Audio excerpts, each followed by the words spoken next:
Hey guys, আমি অমিত কাউরি আর আপনারা দেখছেন বিনিয়োগ ভারত ইউটিউব চ্যানেল।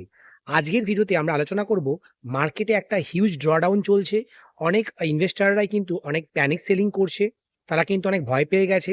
তারা এখন আমাকে প্রায় প্রশ্ন করছে যে দাদা এখন আমরা কোথায় ইনভেস্ট করব বা আমাদের এখন অ্যাসেট অ্যালোকেশন কেমন হওয়া উচিত। তাদেরকে আমি বলবো এখন জিওপলিটিক্যালি অনেক বেশি টেনশন মতো একটা পরিস্থিতি তৈরি হয়েছে। এই পরিস্থিতিতে তোমাদের কিন্তু শান্ত থাকতে হবে। তোমাদের ইনভেস্টিংকে খুবই রেশনালি করতে হবে। তোমাদের এখন অ্যাসেট অ্যালোকেশনকে খুবই মজবুত করা উচিত। সেই জন্য তোমরা বিভিন্ন যে মাল্টি অ্যাসেট অ্যালোকেশন ফান্ডগুলি আছে, সেগুলিতে তোমরা অ্যালোকেশন আরও বাড়াতে পারো। সেই ধরনের ফান্ডগুলির মধ্যে বিশেষ করে ডিএসপি মাল্টি অ্যাসেট ফান্ড বা হোয়াইট ওক ক্যাপিটালের মাল্টি অ্যাসেট ফান্ডেও তোমরা ইনভেস্টমেন্ট করতে পারো। সেখানে তোমরা লামসাম ইনভেস্টমেন্টও করতে পারো। আর যারা মার্কেটে এই ড্রডাউনে তারা অপরচুনিটি খুঁজতে চাইছেন বা যারা ভাবছেন যে মার্কেটের এই কারেকশনে আমরা কোথায় ইনভেস্ট করলে আমাদের ক্যাপিটাল আরও বেশি গ্রো করবে, তাদেরকে বলি তারা গোল্ড সিলভারের মতো যে কমোডিটিগুলি আছে সেখানে তোমরা ইনডাইরেক্টলি ইটিএফ এর মাধ্যমে ইনভেস্টমেন্ট করতে পারো। এছাড়া যারা কমোডিটি এক্সচেঞ্জে এমসিএক্স এর মতো যে কমোডিটি এক্সচেঞ্জ আছে সেখানেও তোমরা গোল্ড এবং সিলভারের ফিউচার বাই করতে পারো।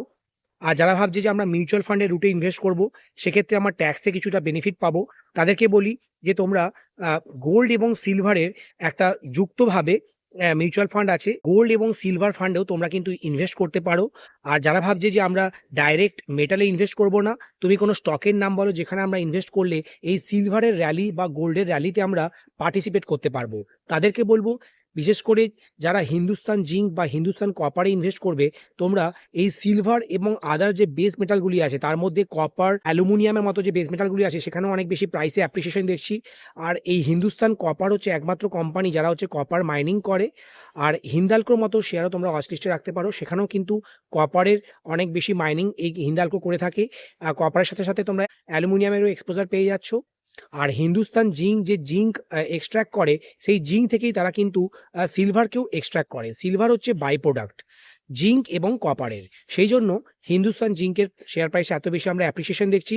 আর এটা একটা মেটালের সুপার সাইকেল চলছে, তাই আপনাদের সকলকে কিন্তু মেটালে একটা এক্সপোজার নিতে হবে। আর যারা ভাবছে যে আমরা কোনো একটা ডাইভার্সিফাইড ইটিএফ পারচেস করবো, তাদেরকে বলবো যে তোমরা চাইলে মেটাল ইটিএফ এও এক্সপোজার নিতে পারো। মেটাল ইটিএফ এর মধ্যে ডিফারেন্ট টাইপের মাইনিং কোম্পানি এবং আদার্স যে মেটালগুলি আছে আর যে এক্সট্রাক্ট করে এবং ম্যানুফ্যাকচার করে সেই মেটালের বিভিন্ন প্রোডাক্টগুলি, সেই ধরনের কোম্পানিগুলিতে তোমরা এক্সপোজার নিতে পারবে। আর সেই জন্য তোমাদের একটা ইটিএফ শেয়ার করি, সেটি হচ্ছে মেটাল ইটিএফ, সেটা হচ্ছে মিরা অ্যাসেটের। এই ইটিএফটির মাধ্যমে তোমরা মেটাল সেক্টরের র্যালিতে পার্টিসিপেট করতে পারবে।